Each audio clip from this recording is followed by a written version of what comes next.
In the psychological observations section of studies in pessimism, the ninth and 10th observations are about what is common versus what is extraordinary in human experience, in human existence. Here's what Schopenhauer writes.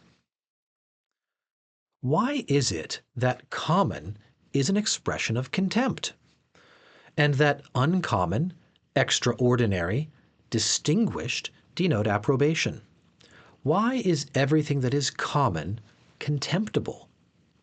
And I was able to find, by the way, this in the German text that Saunders is translating.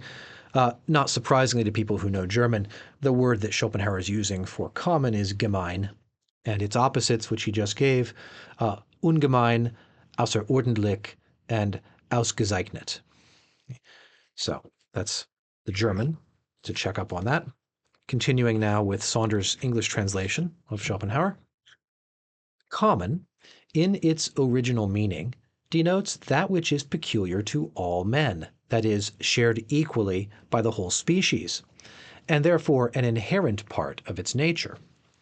Accordingly, if an individual possesses no qualities beyond those which attach to mankind in general, he is a common man. Ordinary is a much milder word, and I'll note here that the German expression translated by Saunders as ordinary is gewöhnlicher Mensch. Ordinary is a much milder word and refers rather to intellectual character, whereas common has more of a moral application. What value can a creature have that is not a whit different from millions of its kind? Millions, do I say? Nay, an infiniture of creatures, which, century after century, in a never-ending flow, nature sends bubbling up from her inexhaustible springs. As generous with them as the smith with the useless sparks that fly around his anvil. Now, I'll just mention here, this brings to my mind some of Darwin's recognition and, in fact, kind of moral and intellectual struggle with the realization that nature is very wasteful with the lives that she creates. The vast majority of beings that are born die rather quickly and rather terribly at the hands of predators. This is maybe characteristic of intellectual thought in Schopenhauer and Darwin's time here in the mid-19th century. Going on. It is obviously quite right that a creature which has no qualities except those of the species should have to confine its claim to an existence entirely within the limits of the species, and live a life conditioned by those limits.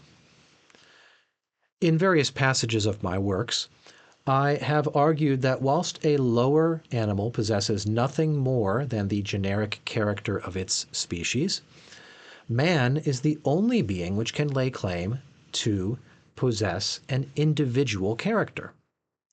But in most men, this individual character comes to very little in reality, and they may be almost all ranged under certain classes.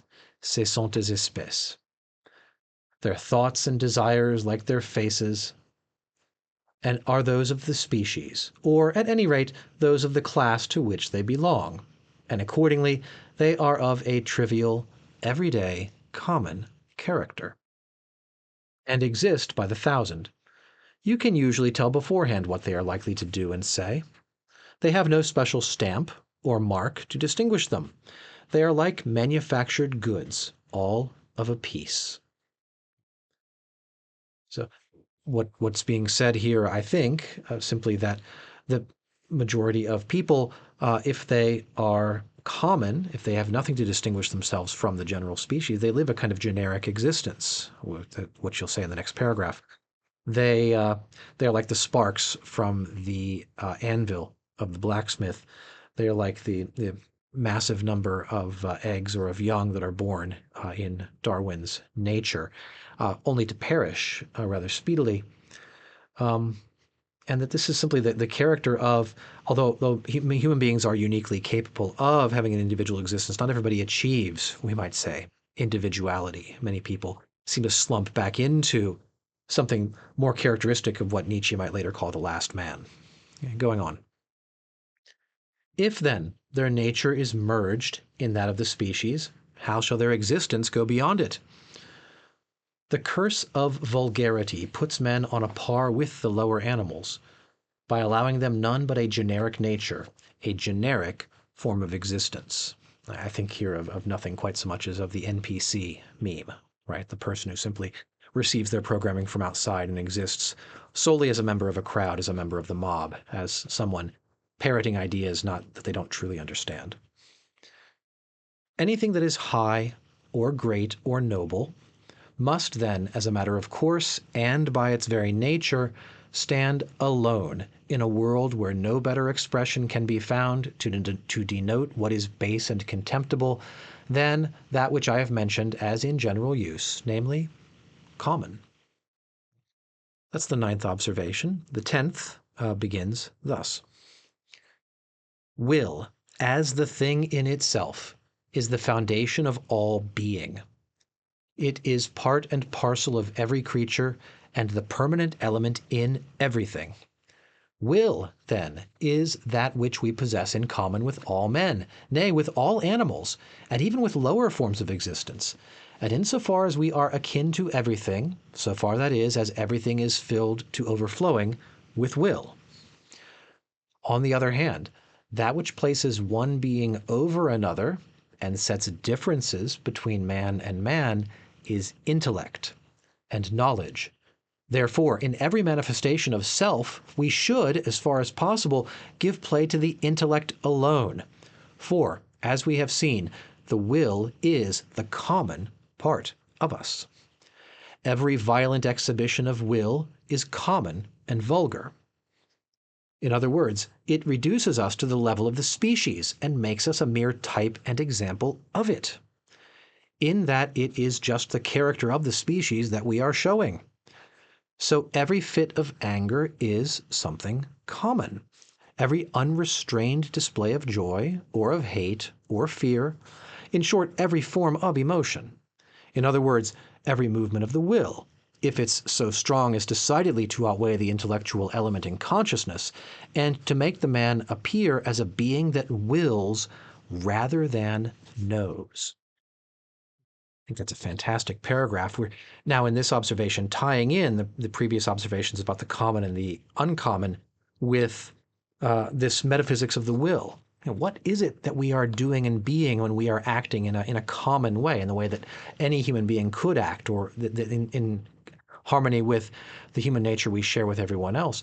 To the extent we're doing that, we're behaving not just generically, existing generically, but we are giving rein to will, which is this thing that unites all beings, human, animal, and even sort of sub-animal being.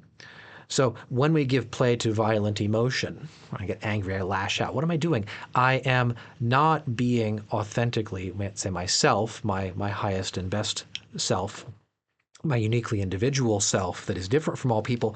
I am behaving in the way that my lower nature directs me to.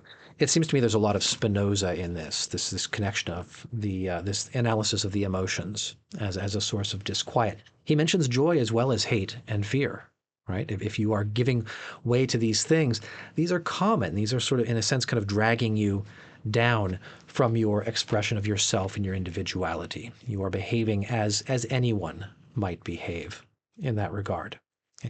And so if we wish to be truly individual, we should strengthen our intellect over our will, and we should endeavor to behave and think and exist always through our intellect primarily, rather than through our will. To the extent that we are will, we are common and lower. Schopenhauer goes on. In giving way to emotion of this violent kind, the greatest genius puts himself on a level with the commonest son of earth.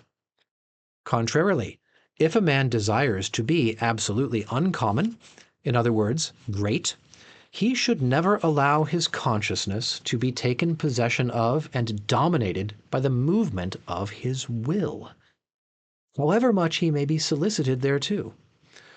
For example, he must be able to observe that other people are badly disposed towards him without feeling any hatred towards them himself. Nay, there is no surer sign of a great mind than that it refuses to notice annoying and insulting expressions, but straightway ascribes them, as it ascribes countless other mistakes, to the defective knowledge of the speaker, and so merely observes without feeling them. This is the meaning of that remark of Gracian, that nothing is more unworthy of a man than to let it be seen that he is one. El mayor desdoro del hombre es dar muestras de que es hombre. The greatest disgrace of a man is to signal that he is a man.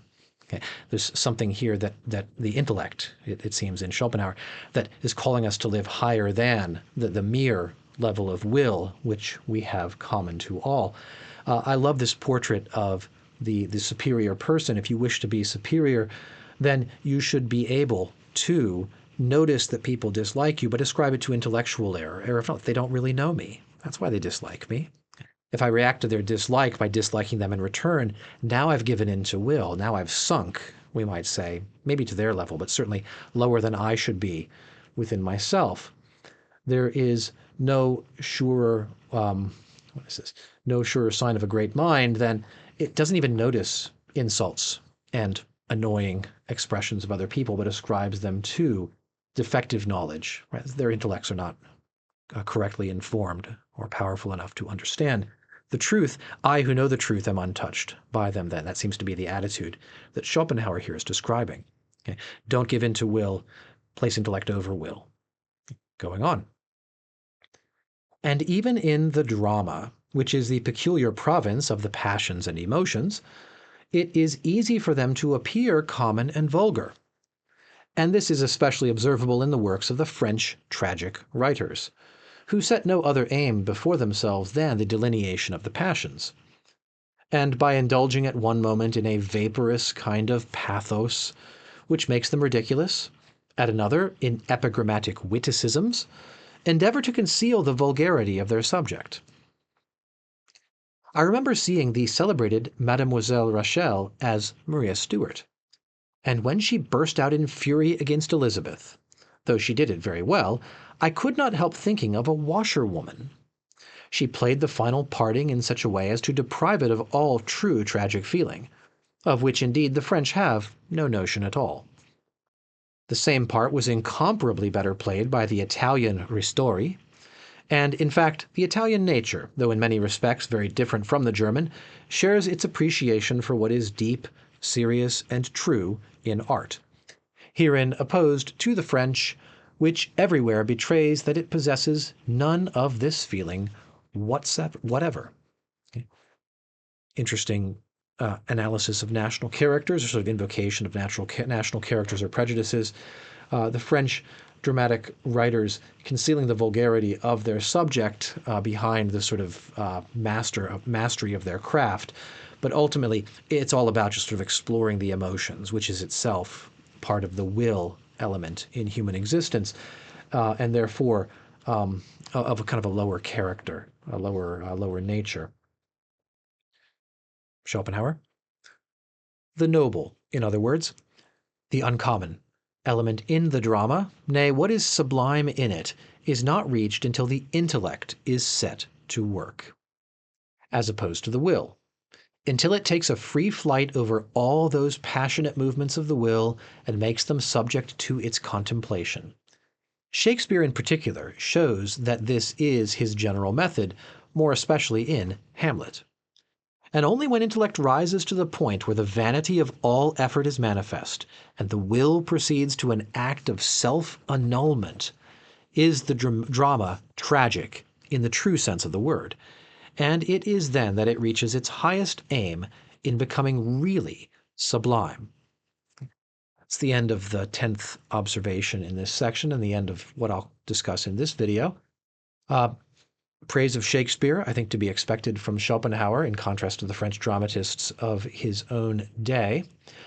And where do we find the true sublimity, the sort of maximum reach of literature and of drama, when it invokes the intellect and the intellect sweeps in to sort of pull the emotional, will-based elements of the play up into a kind of intellectual comprehension of the true tragedy of life. And you see this in the greatest dramas of Shakespeare, for example, as he mentions in Hamlet here. There's a place where the feeling gives way to understanding and to knowledge. And we admire Shakespeare not just as somebody who can convey emotion effectively through his art, but as someone who seems to truly understand some core realities about human being, about friendship and betrayal and old age and the vengeance and all of the different elements that come through in his plays. We feel like we're sitting at the foot of someone who is truly wise about human nature and its exceptional capabilities. And that, I think, is part of what Schopenhauer is going for here by talking about the way that the intellect elevates theater to the level of the sublime, of the truly important. So those are the two observations, 9th and 10th in this section from Studies in Pessimism. We'll take a look at the next couple of observations in another video. Thank you for watching today. Goodbye.